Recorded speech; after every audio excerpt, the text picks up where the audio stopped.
Ese umubyeyi utwite akenera izihe ntungamubiri mu gihembwe cya kabiri? Ese izo ntungamubiri yazikura hehe?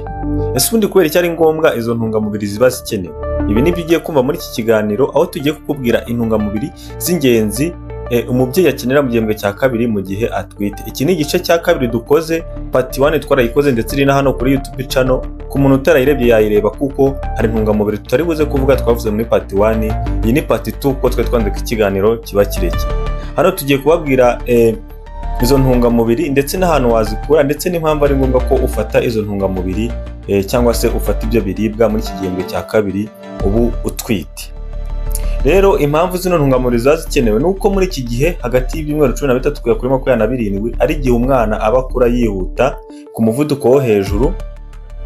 Ibyo rero bikavuga yuko n'ubundi hari inzungano ziba ziri gukura zigiye zitandukanye. Urugero twavuga nk'igice cy'amagufwa, amenyo ndetse n'ibijyanye n'amaraso ndetse n'izindi organe nazo ziba ziri gukura ku muvuduko urengeje uwo zakuragaho mu gihembwe cya mbere. Dore ko igihembwe cya mbere umwana aba akuragaho cyane ko aba hifomingwa cyangwa se hirema iby'ibanze, ariko ubundi inzungano cyangwa se na za organe zikura cyane muri iki gihembwe cya kabiri.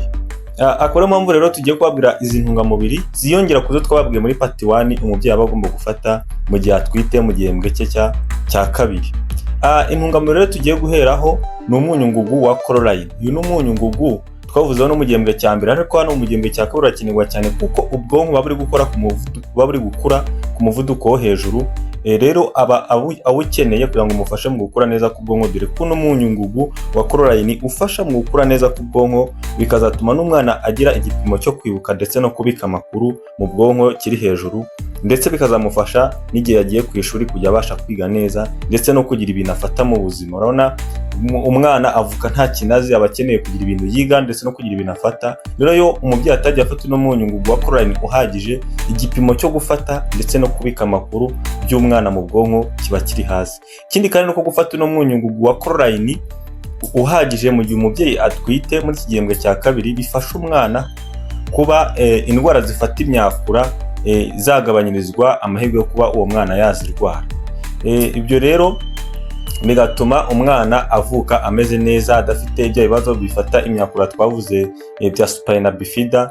Uno munyu wa choline rero urinda buno burwayi bwa spina bifida, aho umwana avuka afite ikibyimba mu mugongo bitewe nuko imyakura iba itarifunze neza igihe yiremaga.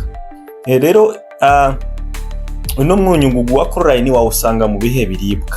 Wawusanga mu biribwa nk'amagi ndetse no mu mboga, ushobora kuwusanga mu nyama z'inkoko, ushobora kuzisanga no mu mafi ndetse no muri soya buriya wasangamo uyu munyu ngugu wa choline, ndetse no kubona ushobora kubona broccoli bayifata kuko ibonekamo uno munyu ngugu wa choline uhagije. Rero muri kino gihembwe cya kabiri cyangwa se muri ibi byumweru hagati y'ibyumweru 13 na 27, muri ibi byumweru rero umubyeyi ashobora gufata bino biribwa: amagi, imboga z'icyatsi, inyama z'inkoko niba ashobora kuzibona, amafi cyangwa se indagara niba ashobora kubona soya, ndetse na broccoli kuba ashobora kuzibona. Bose ibi bituma umwana akura neza, igice cy'ubwonko gikura neza ndetse n'urutirigongo, uriya musokoro w'urutirigongo twababwiye yuko nawo ari igice cy'ubwonko, bigakura neza, akirindwa izi ndwara zishobora gufata imyakura zizi ku izina rya neurotube defects, so bigatuma umwana avuka ameze neza. Noneho intungamubiri turi babwira no kuri Health@Olivier ni intungamubiri cyangwa se umunyu ngugu uzwi ku izina rya magnesium. Magnesium ni umunyu ngugu nawo w'ingenzi cyane umubyeyi aba akeneye muri iki gihe. Twavuga yuko muri aya mezi amagufwa ndetse n'amenyo biba birimo gukura cyane, ndetse biba bikeneye ibintu bishobora kubafasha gukura no gukomera. Twababwiye muri part 1 twababwiye ku munyu ngugu wa calcium nawo ufasha mu gukomera kw'amagufwa n'amenyo. Rero n'uyu munyu ngugu wa magnesium uza wunganira uriya munyu ngugu wa calcium n'ubundi twababwiyeho muri part 1. Ku bantu batarebye part 1 mwagenda mukayireba, iri hano ku YouTube channel The Health@Olivier. Rero ino magnesium ifasha mu gukomera kw'amagufwa ndetse n'amenyo, ndetse kandi iganafasha mu kuringaniza umusemburo uzwi ku izina rya insuline ugira uruhare mu kuringaniza isukari mu maraso. Iyo iyi sukari itaringanijwe neza mu maraso bituma umwana arwara indwara izwi ku izina rya macrosomia, aho umwana avuka ari munini cyane bikabije, ndetse no kumubyara mu buryo busanzwe bigorana, ku buryo bituma umubyeyi abyara uwo mwana bamubaze bitewe n'ino sukari bitaringaniye cyangwa se uyu musemburo uba utaringaniye, kuko iyo ubaye mwinshi utuma umwana akura ku kigero cyo hejuru, umwana akazavuka ari munini cyane, ibizwi nka macrosomia, aho umwana avuka ari munini cyane bikabije, bigatuma n'umubyeyi abyara bamubaze. Ibi rero biba bikenewe ko afatwa ino munyungugu kugira ngo umufashe mu kuringaniza ino sukari ikwiye, kandi uno munyungugu umufashe mu gukomera kw'amagufa ndetse n'amenyo. Ino magnesium rero umubyeyi utwite muri iki gihembwe cya kabiri yayisanga hehe? Yayisanga mu bishyimbo ndetse no muri avoka ndetse no mu bindi binyamisogwe nk'amashaza ndetse n'ibindi. Uyu munyungugu rero kuwufata ni ingenzi nk'uko tubisobanuye mu gihe umubyeyi atwite muri iki gihe cyangwa se muri iki gihembwe cya kabiri. Ikindi kintu umubyeyi akenera mu gihembwe cya kabiri cy'ingenzi ni vitamini D. Twayivuzeho mu gihembwe cya mbere, ariko hano mu gihembwe cya kabiri aba ayikeneye by'umwihariko, cyane yuko nk'uko twabivuze amagufwa ndetse n'amenyo baba biri gukura ku muvuduko wo hejuru. Buriya mu gihembwe cya mbere havuka iby'ibanze, ariko buriya mu gihembwe cya kabiri niho birushaho gukura, ndetse hano ku magufwa n'amenyo ntabwo twasiga kukubwira yuko biba biri no kurushaho gukomera, kuko amagufwa buriya nicyo gice gikomeye cy'umubiri, kuko kiba kigomba kurinda izindi orugane. Ino rero vitamini D ifasha, ubundi twabasobanuye yuko ifasha mu kuba iriya calcium twabwiye muri part 1 ikugwa mu byo twariye ikajya mu maraso kugira ngo ijye gufasha mu kuremwa kw'amagufwa ndetse no gukomera kw'amagufwa. Ino rero vitamini D ikindi kandi no kwituma umwana agira abasirikare b'umubiri bakomeye, ndetse ikanafasha mu kwiyongera cyangwa se mu gukura k'umwana, kuko ino vitamini D yifashishwa mu bintu bizwi nka cell division, aho utunyangingo tw'umubiri tuba turi kwikuba, aribyo bituma nyine umwana akura. Ino vitamini D ubwo mu yandi magambo igirana ubufatanye na proteine twababwiye ko zifasha n'ubundi mu gukura k'umwana, bityo bigatuma umwana akura neza mu buryo bukwiriye. Rero ino vitamini D twavuga yuko ahantu hibanze wayikura ni mu kota akazuba ka mu gitondo ndetse n'akarenga nimugoroba, kuko yose kari akazuba umubiri ubwawo uhita wikorera ino vitamini. Ariko mu gihe utosa akazuba, n'ubundi twasobanuye ko hari ibiribwa bishobora kugira ino vitamini D ariko ku bukeya.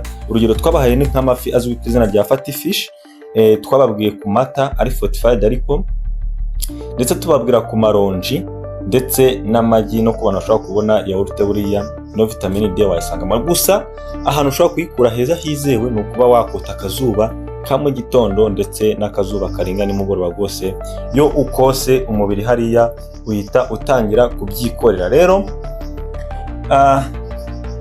ibi bintu uba ugomba kubyitaho mu gihe uri muri iki gihembwe cya kabiri utwite, cyangwa se umubyeyi utwite aba agomba kubyitaho kugira ngo umwana akomeze akure neza, atazavukana ibibazo bigiye bitandukanye, ubumuga cyangwa se n'ubundi burwayi. Rero ku batara ku iki gihembwe cya mbere twari twababwiye ko umubyeyi n'ubundi aba akeneye vitamini nka folic acid cyangwa se vitamini B9, nayo ifasha mu gukura neza k'ubwonko.